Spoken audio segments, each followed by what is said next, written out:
Hi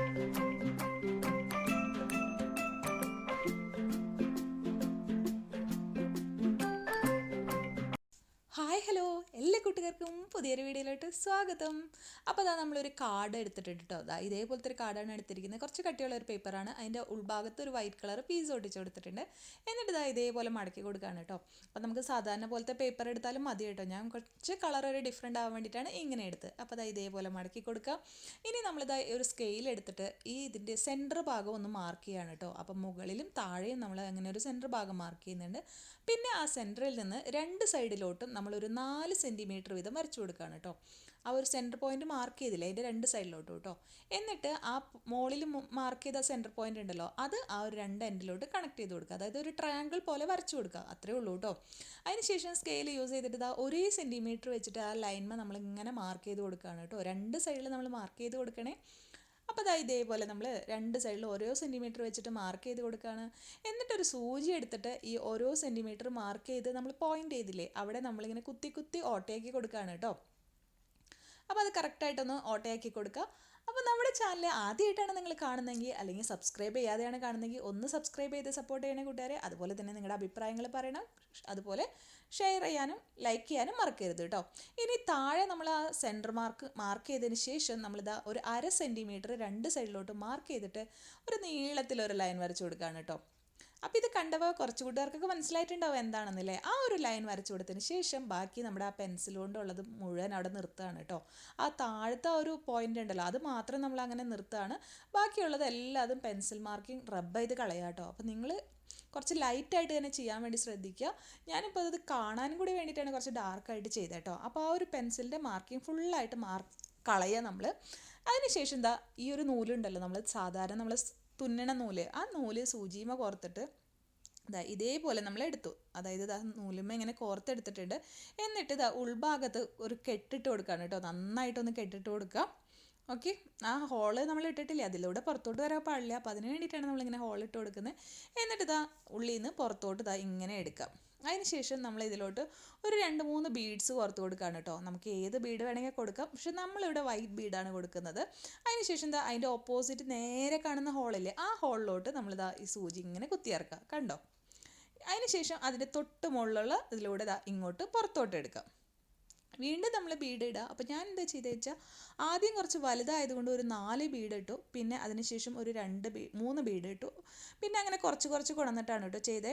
അപ്പോൾ ഇതാ അതേപോലെ തന്നെ ഇതാ ഓപ്പോസിറ്റ് സൈഡിലോട്ട് ഇതാ ഉള്ളിലോട്ട് ഇറക്കുക. പിന്നെ ഇതാ ഇങ്ങനെ എടുത്ത് ഇതിൽ കണ്ടോ, മനസ്സിലായോ. അപ്പോൾ ഇതേപോലെയാണ് നമ്മൾ ചെയ്തെടുക്കേണ്ടത് കേട്ടോ. പിന്നെ ഇതിലൊരു ടഫ് പ്രോസസ്സ് എന്ന് പറഞ്ഞു കഴിഞ്ഞാൽ നമ്മൾ ആ സൂചിയിലൂടെ നമുക്ക് ഈ ഒരു ബീഡ് കോർത്തെടുക്കാൻ പറ്റിയിരുന്നില്ല. അതാണ് ഒരു മെയിൻ പ്രോബ്ലം ആയിട്ട് എനിക്ക് തോന്നിയത്, കുറച്ച് ബുദ്ധിമുട്ടായിട്ട് തോന്നിയത്. അപ്പോൾ നിങ്ങൾക്ക് അങ്ങനെ പറ്റുന്നില്ല എന്നുണ്ടെങ്കിൽ നിങ്ങളുടെ കയ്യിൽ കുറച്ച് വലിയ ബീഡ് ഉണ്ടെങ്കിൽ അത് യൂസ് ചെയ്യുന്നതായിരിക്കും നല്ലത്. ഇനിയിപ്പോൾ ബീഡ് വലുത് ഇല്ല എന്നുണ്ടെങ്കിൽ നമ്മുടെ ഈ ഒരു നൂലുണ്ടല്ലോ, ഈ ഒരു നൂലിൻ്റെ അറ്റം കുറച്ച് ഗ്ലൂ അപ്ലൈ ചെയ്തിട്ട് ഒന്ന് ഉണങ്ങാൻ വേണ്ടി വെക്കുക, നന്നായിട്ട് തന്നെ ഉണങ്ങാൻ വേണ്ടി വെക്കുക. അതിനുശേഷം ഈ ഒരു പ്രോസസ്സ് യൂസ് ചെയ്ത് കഴിഞ്ഞാൽ നന്നായിരിക്കും കേട്ടോ.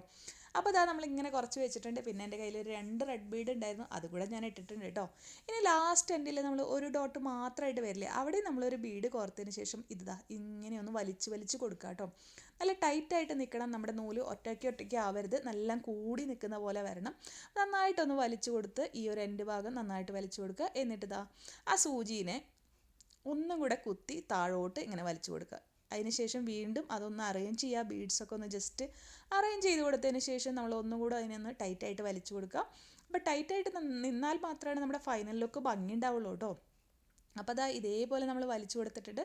ഇനി ഇതിൻ്റെ ഉൾഭാഗത്ത് വന്നിട്ട് ഇതൊന്ന് കെട്ടിക്കൊടുക്കാം, കണ്ടോ. ഇതേപോലെ നന്നായിട്ടൊന്ന് കെട്ടിക്കൊടുക്കാം, അല്ലെങ്കിൽ ഗ്ലൂ ഇട്ട് ഒട്ടിച്ച് കൊടുത്താലും മതി കേട്ടോ. പക്ഷെ ഞാനിവിടെ കെട്ടിക്കൊടുക്കുകയാണ്. എൻ്റെ എക്സസ് ആയിട്ടുള്ളതൊന്ന് കട്ട് ചെയ്ത് കളയാണ്. എന്നിട്ട് ജസ്റ്റ് ആ ഒരു നൂലൊന്നും സ്പ്രെഡ് ആയിട്ടിരിക്കാൻ വേണ്ടിയിട്ട് ഇങ്ങനെ ഒന്ന് ജസ്റ്റ് ഗ്ലൂ അപ്ലൈ ചെയ്ത് കൊടുക്കുന്നുണ്ട്, സ്റ്റാർട്ടിങ്ങിലും എൻഡിങ്ങിലും കേട്ടോ. ഇനി ഇത് നമുക്ക് ചെയ്തതിന് ശേഷം ആ ഒരു വൈറ്റ് പേപ്പർ ഒട്ടിച്ചാൽ മതിയെങ്കിൽ അങ്ങനെ ചെയ്യാം കേട്ടോ. പക്ഷെ ഉള്ളിൽ അത് കാണുമ്പോൾ നല്ല ഭംഗിയാണ്.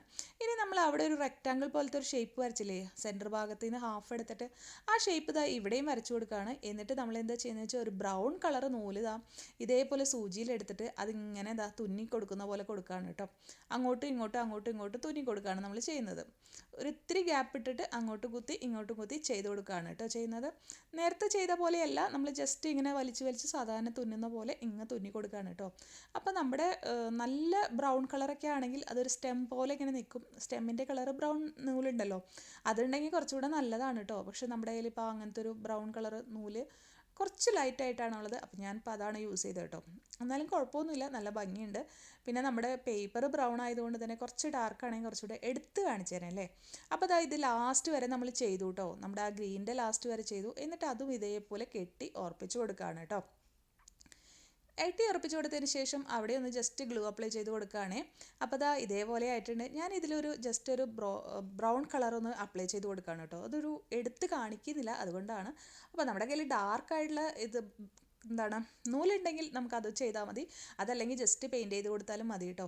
ഇത്രയേ ഉള്ളൂ. നമുക്കിതാ ഇതേപോലെ ഒരു ഉണ്ടാക്കിയിട്ട് നമുക്കൊരു അടിപൊളിയായിട്ടുള്ള ഒരു ക്രിസ്മസ് കാർഡ് നമ്മുടെ ഫ്രണ്ട്സിനോ ഒക്കെ കൊടുക്കാം, നമ്മുടെ വീട്ടിൽ വരുന്നവർക്കൊക്കെ കൊടുക്കാം. അപ്പോൾ ഇത് നല്ല രസമാണ് കേട്ടോ. ഇങ്ങനെ ഈ ബീഡ്സും ഇങ്ങനെ കളിച്ചിരിക്കാനായിട്ട് നല്ല ഭംഗിയാണ്, കാണാനും നല്ല ലുക്കാണ് കേട്ടോ. എനിക്കിത് വളരെയധികം ഇഷ്ടപ്പെട്ടു. പെട്ടെന്ന് തന്നെ ഉണ്ടാക്കാം, കുട്ടികൾക്കൊക്കെ ഇഷ്ടമാവും. എല്ലാവരും അപ്പോൾ ഒന്ന് ട്രൈ ചെയ്ത് നോക്കണേ ഇതൊന്ന്.